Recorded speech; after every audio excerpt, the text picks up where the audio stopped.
Today, we tell the story of how a British attack on Fort McHenry in the port of Baltimore led to the Star-Spangled Banner, America's national anthem.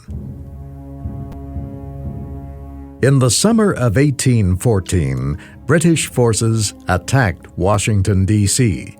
They burned the Capitol building, the White House, and other public buildings. Then they withdrew to their ships in the Chesapeake Bay. British General Robert Ross and Admiral George Cockburn led the attack on Washington. Next, they planned to attack Baltimore, but the people of Baltimore expected the attack and began to prepare for it. 50,000 of them built defenses around the city. The port of Baltimore was protected by Fort McHenry. The guns and cannon of the fort could prevent British ships from reaching the city. The British began with a land attack against Baltimore. General Ross, Admiral Cockburn, and about 4,000 British soldiers landed at North Point, a finger of land reaching into the Chesapeake Bay. From North Point, it was a march of about 22 kilometers to Baltimore. The British began marching at about 7 in the morning. General Ross and Admiral Cockburn stopped their men after an hour. The two commanders and several of their officers rode to a nearby farmhouse and forced the family living there to give them breakfast. When the British officers finished eating, the farmer asked General Ross where the British were going. To Baltimore, he answered. The farmer told Ross that he might have some difficulty getting there because of the city's defenses. But the British general replied, "I will eat supper in Baltimore or in hell." When they returned to the march, Ross and Cockburn moved far in front of the British forces. A group of several hundred Americans opened fire on the British officers. Ross was hit. He died soon afterward. The Americans retreated, but they slowed the progress of the British soldiers. It was late the next day before the British force arrived to face the army of Americans near Baltimore. The Americans were on high ground and had about 100 cannon to fire down on the British. The British commander ordered his men to rest for the night. He sent a message to the British warships to attack the city with guns and mortars. Such an attack, he felt, might cause the Americans to fall back. But the British ships had already been firing at Fort McHenry since early morning. The British guns were more powerful than those of the fort. The strength of their guns let the ships fire from so far away that the American guns could not hit them.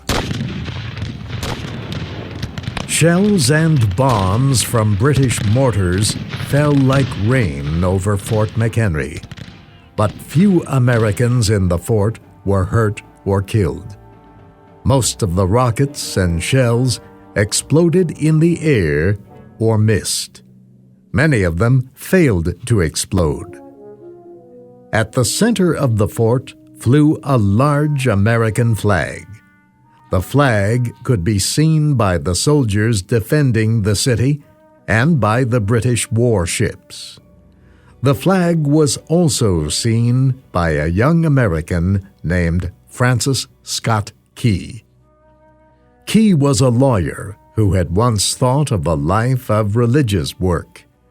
He was also a poet and writer. He opposed war, but he loved his country and joined the army in Washington to help defend it. When the British withdrew from Washington, they took an American doctor named William Beans with them. Francis Scott Key knew the doctor and asked President Madison to request the British commander to release him. President Madison wrote the request, and Key agreed to carry it to Admiral Cockburn. Key also carried letters from wounded British soldiers in American hospitals. In one of the letters, a British soldier told of the excellent medical care he was being given. Cockburn agreed to free the doctor after he read the reports that his wounded men were receiving good medical care. But Cockburn would not permit the doctor or Key or a man who came with him to return to land until after the attack. So Francis Scott Key watched from a British warship as the shells and rockets fell on Fort McHenry.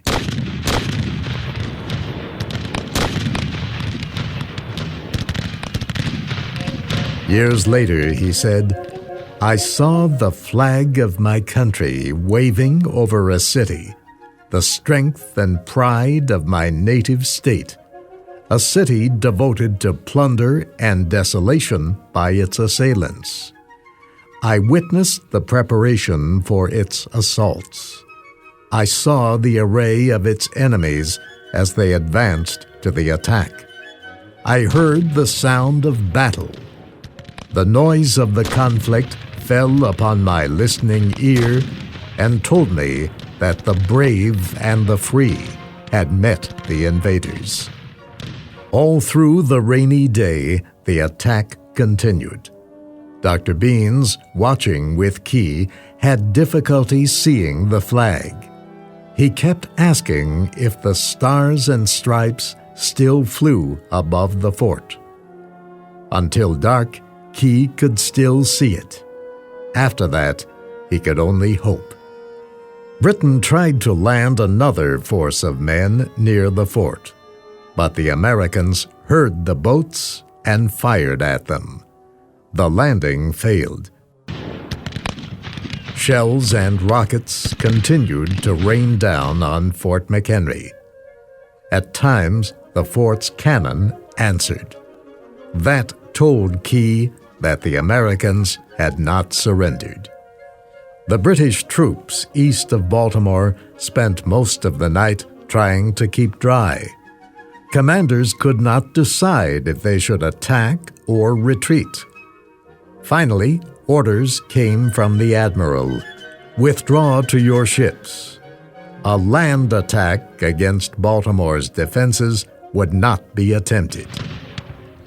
At first light of morning, British shells were still bursting in the air over the fort. The flag had holes in it from the British shells, but it still flew. The British shelling stopped at 7 o'clock. Key took an old letter from his pocket, and on it he wrote a poem about what he had seen. Oh, say, can you see by the dawn's early light what so proudly we hailed at the twilight's last gleaming,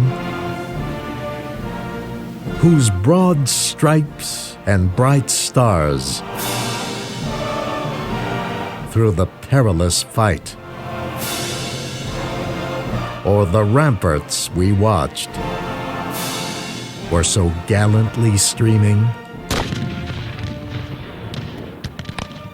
and the rockets' red glare, the bombs bursting in air, gave proof through the night that our flag was still there.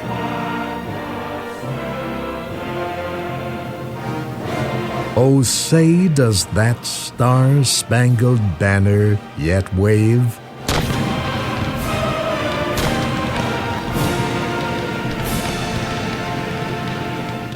O'er the land of the free and the home of the brave.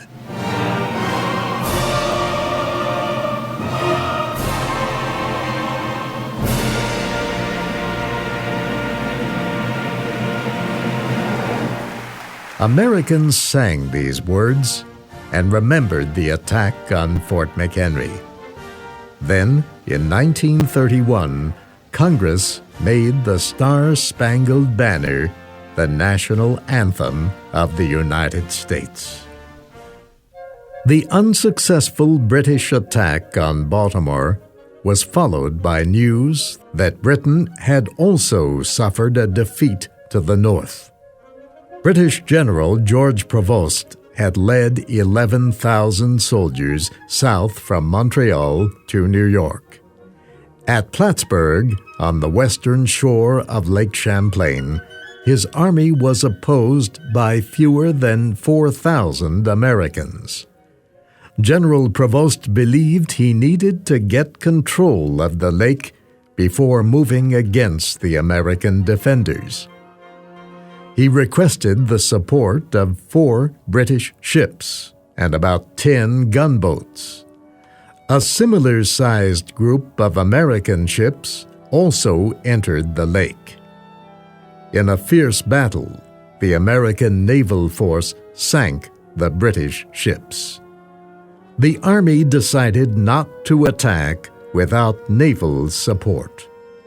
The 11,000 British soldiers turned around and marched back to Montreal. By the time of these battles, the United States and Britain had already agreed to discuss peace. The peace talks began in the summer at Ghent in Belgium.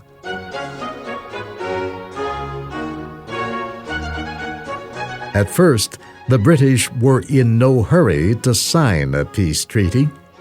They believed their forces would be able to capture parts of the United States. Britain demanded as a condition for peace that the United States give large areas of its Northwest to the Indians. It also said America must give Canada other areas along the border. And Britain would not promise to stop seizing American sailors and putting them in the British Navy. But British policy at the peace talks changed after the battles of Baltimore and Plattsburgh.